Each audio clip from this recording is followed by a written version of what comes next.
بسم اللہ الرحمن الرحیم۔ السلام علیکم ناظرین۔ ایک دوست نے مجھ سے سوال کیا کہ قرآن مجید سے اور احادیث رسول سے میلاد کے حوالے سے کوئی ثبوت نہیں مل رہا، اس حوالے سے رہنمائی فرمائیں۔ تو اسی سلسلے میں بھی حاضر ہوا ہوں کہ قرآن مجید میں اور احادیث رسول کے اندر ایسے کئی ثبوت موجود ہیں جو میلاد پر دلیل ہیں۔ ناظرین، سامعین، افسوس کی بات تو یہ ہے، ناظرین اپنے ٹاپک کی طرف جانے سے پہلے میں یہ بات ضرور کرنا چاہوں گا کہ مجھے اس بات پر دکھ ہوتا ہے، افسوس ہوتا ہے کہ ہمیں اور کوئی باتیں نہیں ملتی ہیں، ہمیں صرف یہی چیز ہمیں ملتی ہے کہ ہاں جی نماز کے بعد ذکر کیوں کر لیا، کسی نے یا رسول اللہ کہہ دیا تو وہ شرک ہو گیا، بدعت ہو گیا۔ میلاد قرآن حدیث میں کہیں ثبوت نہیں ہے اس کا۔ اس کے علاوہ اور بھی تو بہت ٹاپک موجود ہیں جن پر آپ گفتگو کر سکتے ہیں، لیکن نہیں، ابھی محرم گزرا، سفر کا مہینہ شروع ہوا، اس کے ساتھ ہی ربیع الاول شروع نہیں ہوا تو اس پر پہلے میلاد پر اعتراضات وارد ہو گئے ہیں۔ تو یہ ہماری بدبختی ہے، اور بالخصوص وہ لوگ کہ جو لوگ یہ سمجھتے ہیں کہ ہم یہ باتیں کر کے، یہ کام کر کے بڑا اچھا کام کر رہے ہیں، ان کے لیے خصوصی میرا پیغام ہے کہ قرآن مجید کے اندر بھی اور احادیث رسول کے اندر بھی ایسے کئی ثبوت اور کئی ایسی دلیلیں موجود ہیں۔ میں یہاں پر صرف قرآن مجید کی بات کروں گا، اس سے آگے نہیں جاؤں گا۔ اور اگر آپ لوگوں نے کمنٹ کے اندر میری حوصلہ افزائی کی، یا آپ نے مجھے کمنٹ کیا کہ ہمیں اس کے علاوہ بھی ثبوت دیں، تو انشاءاللہ تعالیٰ پھر میں اور بھی حدیث سے بھی اور ائمہ کرام کے اور دیگر ایسے لوگ جو منع کرتے میلاد سے، ان کی کتب سے انشاءاللہ تعالیٰ میں میلاد کے ثبوت انشاءاللہ تعالیٰ آپ کو دوں گا۔ ناظرین، قرآن مجید فرقان حمید کے اندر اللہ تبارک و تعالیٰ نے جو ارشاد فرمایا، قل بفضل اللہ وبرحمتہ فبذلک فلیفرحوا هو خیر مما یجمعون، کہ اے نبی مکرم صلی اللہ تعالیٰ علیہ وسلم آپ فرما دیجئے، جب اللہ تبارک و تعالیٰ کا فضل و رحمت تمہیں ملے تو تم اس پر خوشی کا اظہار کیا کرو۔ تو یہ اللہ کا فضل کیا ہے، اللہ کی رحمت کیا ہے، اسی چیز کو میں آپ تمام احباب کے سامنے بیان کروں گا۔ اللہ تبارک و تعالیٰ کا فضل کیا ہے، قرآن مجید کو یہ اٹھا کر دیکھیں کہ اللہ تبارک و تعالیٰ نے خود ہی ارشاد فرمایا، یا ایھا النبی انا ارسلناک شاہدا ومبشرا ونذیرا وداعیا الی اللہ باذنہ وسراجا منیرا وبشر المؤمنین بان لہم من اللہ وفضلا کبیرا۔ یہ صرف فضل نہیں بلکہ اللہ تبارک و تعالیٰ نے فضلا کبیرا یعنی بڑا فضل حضور علیہ السلام کی ذات کے بارے میں فرمایا کہ یہ مومنوں پر بڑا فضل ہے۔ اور دوسری اگر رحمت کی بات کریں تو وما ارسلناک الا رحمۃ للعالمین، کہ محبوب مکرم صلی اللہ تعالیٰ علیہ وسلم ہم نے آپ کو تمام جہانوں کے لیے رحمت بنا کر بھیجا ہے۔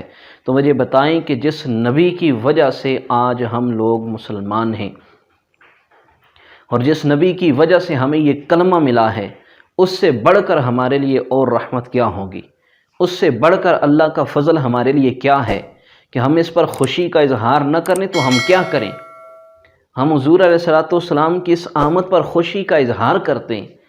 اس سے پہلے جتنی بھی امتیں گزری تھیں، وہ لوگ صرف مخصوص جگہ ان کی عبادت کی تھی جہاں پر وہ عبادت کیا کرتے تھے، لیکن حضور علیہ السلام کی آمد ہوئی تو اللہ تبارک و تعالیٰ نے ساری کائنات کو، ساری زمین کو پاک بنا دیا، مسجد بنا دیا۔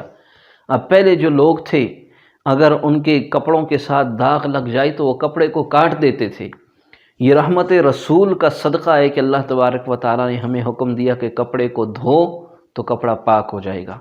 تو یہ ساری رحمتیں، یہ سارے فضل، یہ ساری برکتیں حضور کی ذات کی وجہ سے ملی ہیں۔ اگر حضور علیہ السلام نہ ہوتے تو آج ہم اس حال میں نہ ہوتے۔ تو یہ سب سے بڑا فضل اور سب سے بڑی رحمت اللہ کے حضور علیہ السلام کی ذات ہے۔ تو یہ قرآن مجید نے بھی ہمیں یہی سکھایا ہے کہ اللہ کی رحمت جو ہے وہ حضور کی ذات ہے، اور اگر اس پر ہم خوشی کا اظہار نہ کریں تو ہم کس پر خوشی کا اظہار کریں؟ تو یہ صرف لوگوں کی بنی بنائی باتیں اور دین سے دور کرنے کے لیے لوگ ایسی باتیں کرتے ہیں کہ صحابہ کرام نے میلاد نہیں بنایا، فلاں نے نہیں کیا، فلاں نے نہیں کیا۔ میں آپ کو بتاؤں گا کہ صحابہ کرام نے میلاد بنایا ہے، لیکن وہ میں نے آپ کو بات بتا دی ہے کہ جب آپ مجھے کومنٹ میں پوچھیں گے مزید باتیں تو اس پر میں انشاءاللہ تعالیٰ تفصیل کے ساتھ ایک ویڈیو بناؤں گا۔ اب اب قرآن مجید فرقان حمید کی طرف آئیں تو اللہ تبارک و تعالی ہمیں یہی سکھا رہا ہے جو ہم آج کر رہے ہیں، کہ اللہ تبارک و تعالی نے کیا فرمایا کہ اللہ تبارک و تعالی نے تمام انبیاء کرام کی ارواح کو جمع کیا، وَلَقَدْ أَخَذَ اللَّهُ مِيثَاقَ النَّبِيِّينَ لَمَا آتَيْتُكُم مِّن كِتَابٍ وَحِكْمَةٍ ثُمَّ جَاءَكُمْ رَسُولٌ، کہ حضور علیہ السلام کے بارے میں اللہ تبارک و تعالی نے فرمایا کہ تمام انبیاء کرام کو کہ تمہارے پاس ایک رسول آئے گا، اس رسول کی تصدیق بھی کرنا اور اس کی مدد بھی کرنا، یعنی کہ سارے انبیاء کرام کو جمع کیا، جمع کر کے اللہ تبارک و تعالی نے اپنے محبوب کا تذکرہ ان کے درمیان چھیڑ دیا۔ یہ قرآن مجید کے تیسرے پارے کے اندر یہ بات موجود ہے۔ تو ہم کیا کرتے ہیں؟ ہم بھی تمام لوگوں کو جمع کر کے نبی کریم صلی اللہ تعالی علیہ وسلم کا ذکر کرتے ہیں، ان کی یادوں کو اور ان کی شانوں کو لوگوں کے سامنے بیان کرتے ہیں۔ تو یہ ہمارا کون سا کام جو ہے وہ خلاف سنت ہے؟ اس میلاد میں کون سی ایسی چیز ہے جو بدعت ہے؟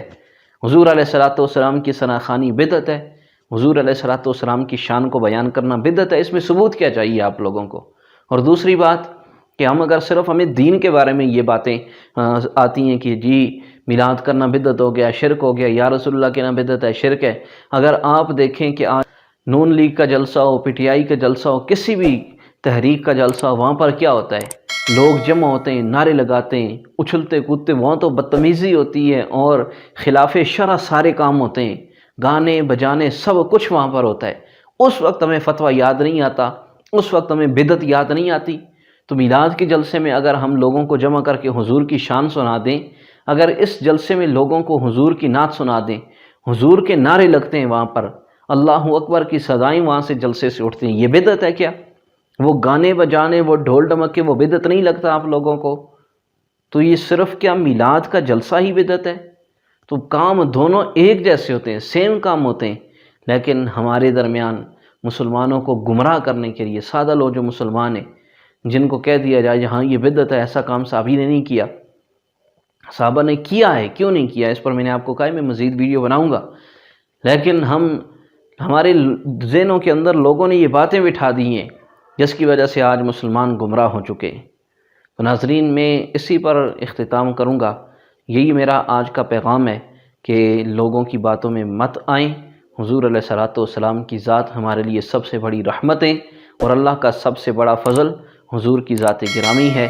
ہمیں اس پر خوشی کا اظہار کرنا چاہیے، جس قدر ہو سکے ہم خوشی کریں، ہمارے لیے یہ کم ہوگا۔ اللہ تبارک و تعالی ہم سب کا حامی و ناصر ہو، وما علیہ الا البلاغ۔